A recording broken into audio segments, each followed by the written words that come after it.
Take a slow, deep breath. You are listening to Mend Within, a safe space where we heal and grow together. Think back to the last time you had a disagreement with someone. It could have been with a friend, a co-worker, or even someone you love dearly. You tried to express your thoughts. They tried to express theirs. But instead of feeling closer, you felt the conversation turning into a battlefield. You felt misunderstood. They felt attacked. Both of you walked away carrying tension in your chest. Why does this happen so often?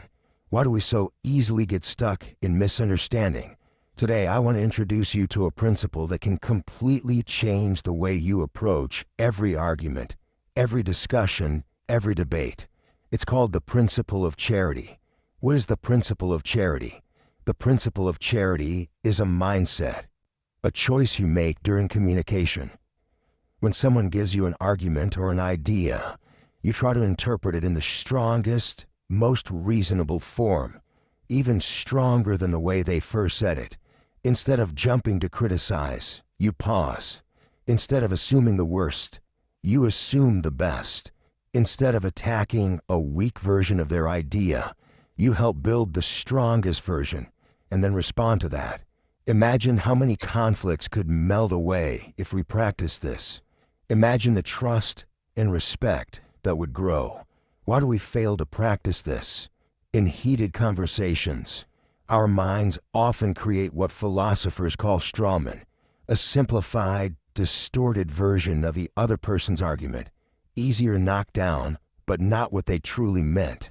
For example, someone says, "I think we need more time to finish this project," and you respond, but you're saying we should never deliver anything on time." That's not what they meant. But in the heat of the moment, we twist their words. And then everyone feels unheard.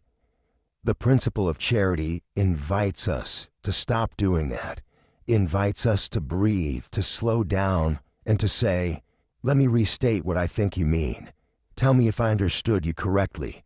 A story of two professors. Let me tell you a simple story. Anna and Michael were two professors who loved to debate philosophy. Anna often said, "I believe people are fundamentally good." Michael would immediately snap back, "That's ridiculous. People are selfish." Their debates always ended in frustration. Each felt unseen. One day, a colleague suggested something new. "Michael, try to listen with charity. Look for the best version of Anna's argument." The next time Anna spoke, Michael paused. He thought, maybe she's not denying selfishness. Maybe she's speaking about human potential. Michael said gently, "Do you mean that even though people act selfishly, you believe they have a deep capacity for goodness?" Anna's eyes softened.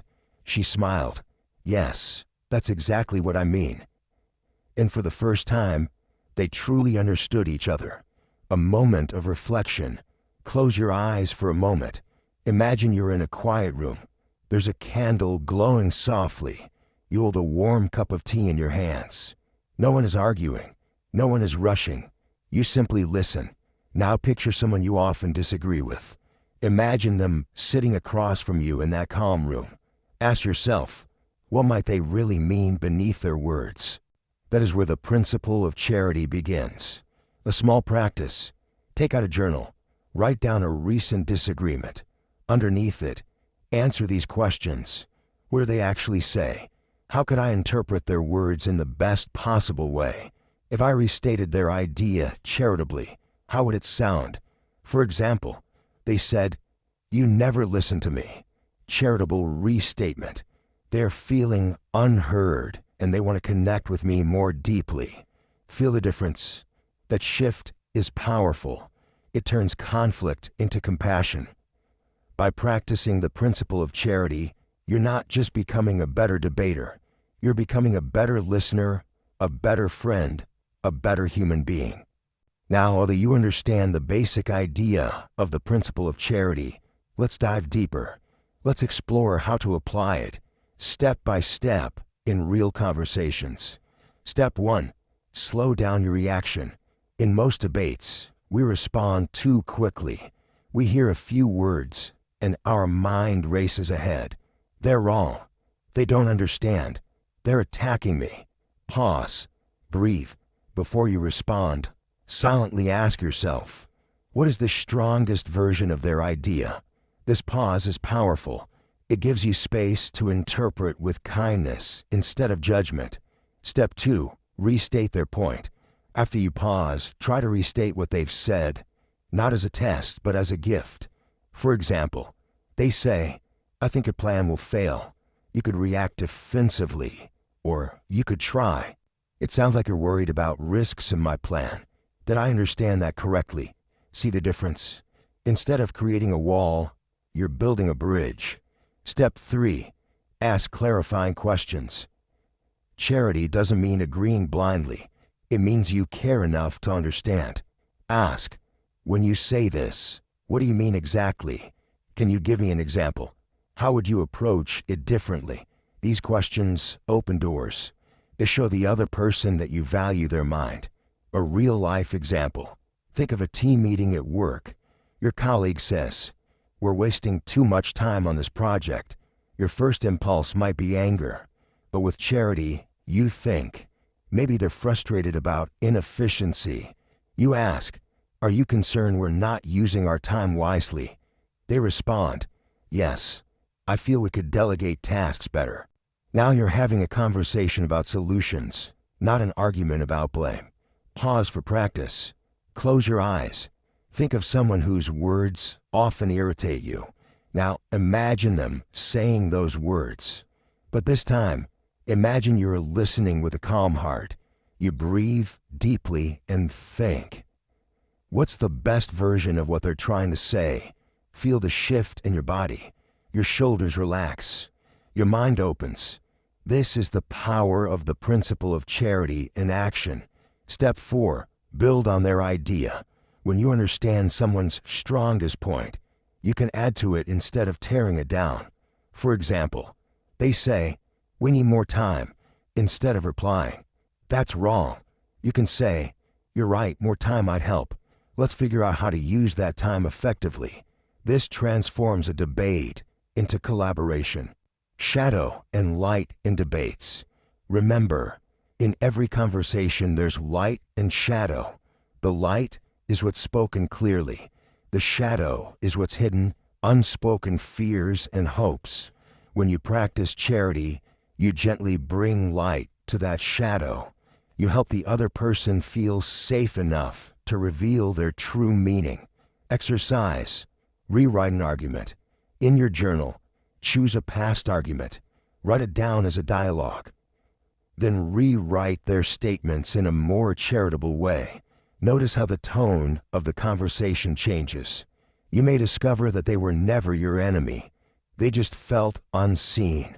By practicing these steps, you begin to see debates not as battles, but as shared explorations. You might even start to enjoy conversations that once felt stressful, because now every dialogue becomes an opportunity to connect. In the previous sections, we explored the foundation of the principle of charity and how to restate someone's argument with kindness. Now let's go deeper. Let's look at how this principle can transform not only personal conversations, but also professional debates, online discussions, and even inner conflicts with yourself. Applying charity at work. Imagine you're in a meeting. A colleague says, I don't think this strategy will work. Your mind might instantly hear criticism. They don't trust my ideas. They're against me. But with charity, you pause. You think, what is the best reason they might have for saying this? You ask, can you share what risk you're seeing? I want to understand. Suddenly, the conversation shifts. They explain their concern clearly. You find common ground. Instead of tension, there's teamwork. Charity in online conversations. The internet is full of quick judgments. A stranger comments on your post. This is completely wrong. Your first impulse might be anger or defensiveness. But what if you applied charity? You might reply, thank you for sharing. Could you tell me more about why you see it that way? Some people might not respond, but many will surprise you when you show them respect. They often reveal thoughtful insights you never expected. A deeper reflection. The principle of charity isn't just about others. It's also about the way you treat yourself. We all have an inner critic. When you make a mistake, that inner voice might say, "You're not good enough. You always fail." What if you listened to yourself with charity? What if you thought, "Maybe I'm scared. Maybe I'm trying to protect myself." Instead of attacking yourself, you'd learn from yourself. You'd say, "I made a mistake, but I can grow from this. I'm doing my best." Pause for inner practice. Close your eyes again. Imagine your inner critic sitting across from you, holding a cup of tea. They say, "You should have done better." Instead of defending or attacking, you smile softly and reply, "I hear you. Are you trying to help me improve?" Feel the shift in your heart as the tension melts away. A real conversation example. Let's walk through a real dialogue. Person A, "I think we should change our approach. This plan is too ambitious." Person B, "So you're saying we should do nothing?" Person A, "No, that's not what I mean at all." Rewritten with charity. Person B, "Are you saying we might need a more realistic timeline so we can succeed?" Person A, "Yes, exactly." See the difference? The second version builds connection instead of conflict. A journaling exercise. Take 5 minutes and write. Think of a time you felt misunderstood. Now, imagine the other person applying charity to you. What would they have said differently? How would you have felt? Then, switch roles. Write down something someone said that upset you. Rewrite their words in the most generous, understanding way possible. Read both entries and notice how your body feels. Your breathing slows. Your shoulders release tension. That's the healing effect of charity. Why this changes everything. When we listen with charity, we're not just understanding ideas. We're honoring human dignity. Every person has fears, hopes, and experiences behind their words. When you choose to see the best in them, you help those hidden parts feel safe. Conversations become softer. Debates become discoveries. And healing begins. Not just between you and them, but within yourself. In the next part, we will explore practical strategies to train yourself in this principle, so it becomes a natural habit, even under pressure. So far, we've explored what the principle of charity is, why it matters, and how it could soften conflicts. Now, let's go further. How do you actually train yourself to practice it consistently, even when emotions run high? Strategy 1. Practice active listening daily. Active listening is the foundation of charity.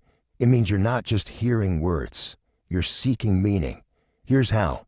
Put your phone down. Make eye contact. Let the other person finish speaking before you respond.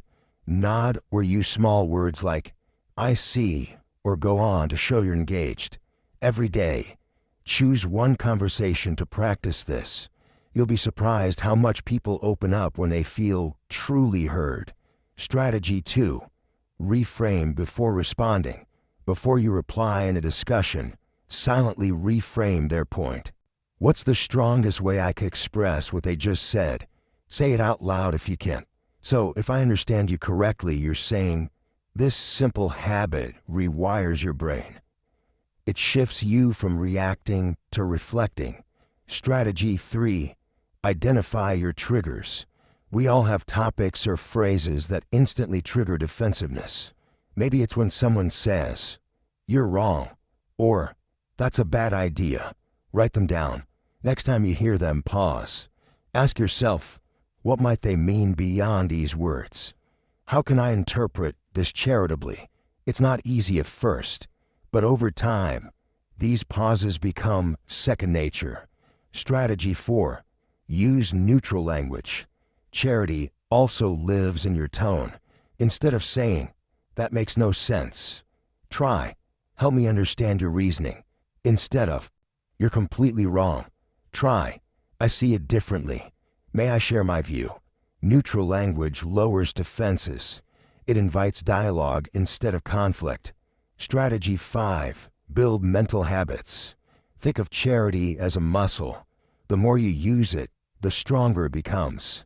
Daily practice. When reading news, ask, what's the strongest argument here? When watching a debate, ask, how would I restate this kindly? When reflecting on your day, ask, where could I have listened with more charity?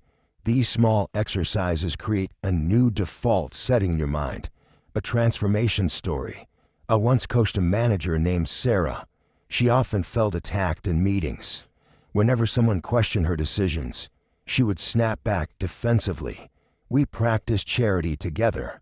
Before each meeting, she would write, my goal is to understand, not to defend. A few weeks later, something changed. Her team said, you've become so much easier to talk to.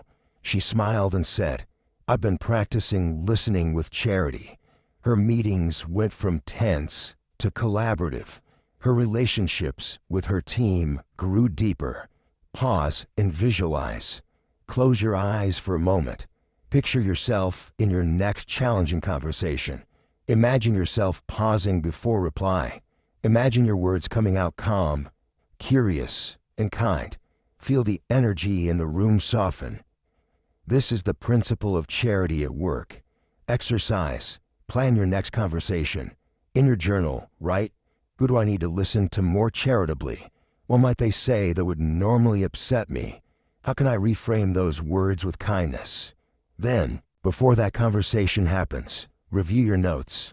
You'll walk in prepared, grounded, and ready to connect.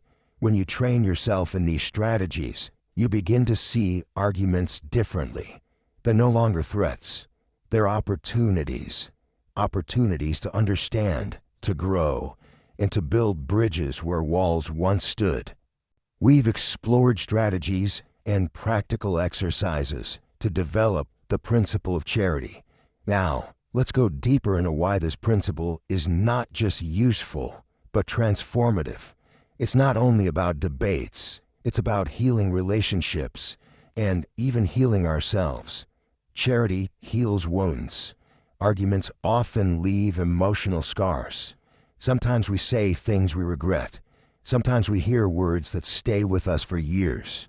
But when you approach a conversation with charity, you create a different memory.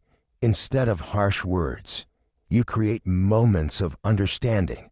Instead of scars, you plant seeds of trust. In relationships, think of someone close to you, a partner, a sibling, a parent. How many arguments have you had where both of you felt unheard? Imagine this scenario. They say, you never help me around the house. Instead of snapping back, you pause. You think, they might be feeling overwhelmed. You respond, it sounds like you're carrying a lot and you need more support. Is that right?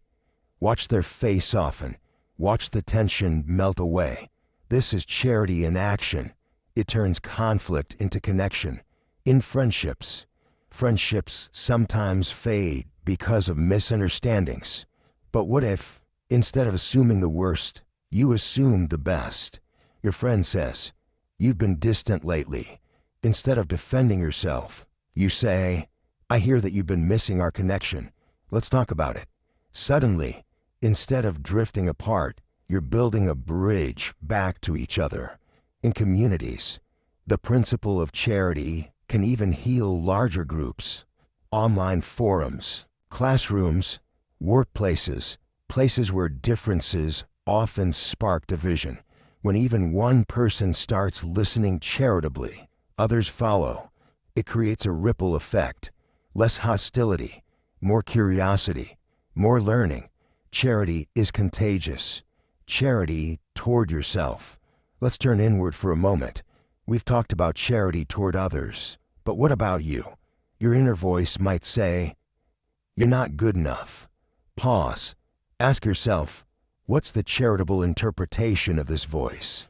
Maybe it's saying, I care about doing well. I want to protect you from failure. Instead of rejecting yourself, you embrace yourself. You say, thank you for caring.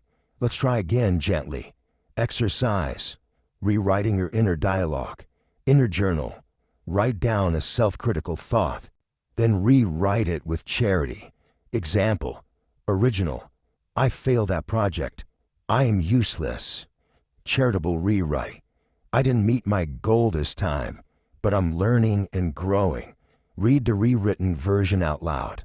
Feel the warmth in your chest. That's self-compassion, charity directed inward. The science behind it. Psychologists have found that when we feel understood, our brains release oxytocin, the bonding hormone. This calms the nervous system, lowers stress, and increases cooperation. So when you listen with charity, you're not just being kind. You're literally helping the other person's brain feel safe. You're creating the conditions for deeper conversation and growth. A gentle reminder. Charity doesn't mean you must agree with everything. It doesn't mean you let go of your own boundaries or beliefs. It simply means you start by giving the other person the benefit of the doubt. You look for their best intention. And then, from that place of respect, you share your own truth. In the final part, we'll tie everything together. We'll explore how to make the principle of charity a lifelong habit, one that transforms every interaction into an opportunity for healing and growth. We come a long way in this journey together. Let's bring everything we've learned into focus and see how to carry it forward into your daily life, making the principle a habit. Charity is not just something you do once. It's a way of living. Like watering a plant, you nurture it every day. Here's how to make it part of you. 1. Set daily intentions. Every morning, remind yourself, today I will listen with charity. I will seek to understand. 2.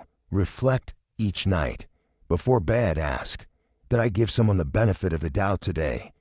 Where can I practice more tomorrow? 3. Celebrate small wins. Notice when you pause instead of reacting.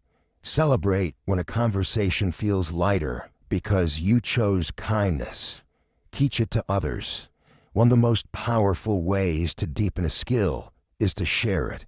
Talk about the principle of charity with friends and family. Tell them, I've been trying to listen more charitably. It's changed my conversations. When others see your calm presence, they'll want to try too. Before you know it, your relationships and communities will feel safer, kinder, and stronger. In challenging moments, there will be times when charity feels impossible.